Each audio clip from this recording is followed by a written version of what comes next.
وبركاته. اللهم صل وسلم وبارك على سيدنا محمد. اهلا بكم في منوعات هالة الجندي. اتمنى يا رب تكونوا بخير وصحه وسعاده. النهارده ماسكنا جامد جامد جامد، لانه بيحتوي على مواد طبيعيه فعاله، كمان بيشد البشره، بيزيل كل التجاعيد وكمان الخطوط التعبيريه نتيجه الضحك او الزعل. بجد رائع جدا جدا. من الحبهان اهو او الهيل، وكمان ورق الرورة او الغار هنطحنه، وبعد كده هجيبه لكم تاني. دلوقتي بعد ما طحنته زي ما انتم شايفين، هناخد معلقه صغيره من الحبهان المطحون اهو، كمان هناخد معلقه زيه بالظبط اللي هو ورق الغار اهو.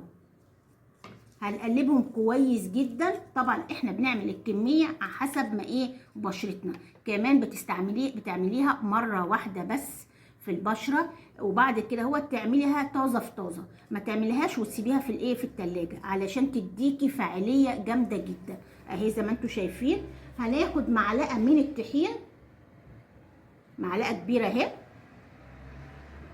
هنقلبهم تاني كويس جدا، وهنحط معلقه واحده من الحليب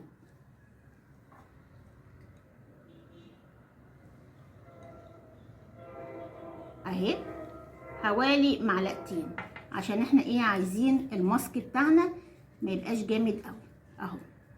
طبعا هنحط كمان كميه تانية اهو،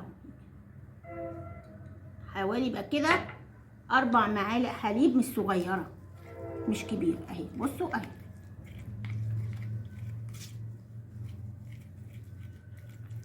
عشان انا عايزاه زي القناع بالظبط، يبقى تقيل نوعا ما اهو.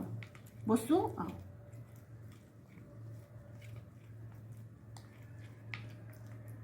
الماسك ده مفعوله رائع رائع رائع، لانه بيشيل كل التجاعيد بمرور الوقت. مش هتلاقي اي تجاعيد ولا شيخوخه في بشرتك، وبالذات الشيخوخه المبكره نتيجه طبعا الخطوط التعبيريه، الضحك او الزعل. بجد بجد حلو قوي قوي قوي. استخدميه ومش هتندمي ابدا. هتستخدميه ازاي؟ مرتين في الاسبوع، كأن دي بشرتك بالظبط. هتحطيه على البشره، بصوا اهي. طبعا هتملي بيه البشره بتاعتك من اول رقبتك من تحت، من اول الرقبه من تحت لغايه باقي الوش كله، علشان كمان الخطوط التعبيريه او التجاعيد اللي موجوده في الرقبه تختفي كمان تماما.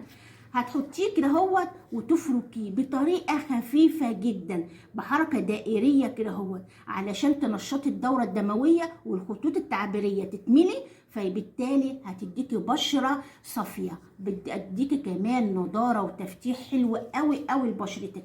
اتمنى يا رب النهارده الماسكه او الوصفه تكون عجبتكم. لو عجبتكم ما تنسوش الاشتراك في القناه وتفعيل الجرس ولايكات كتيره حلوه زيكم، ونتقابل ان شاء الله في فيديو جديد وانتم في منتهى الصحه والسعاده. والسلام عليكم ورحمه الله وبركاته.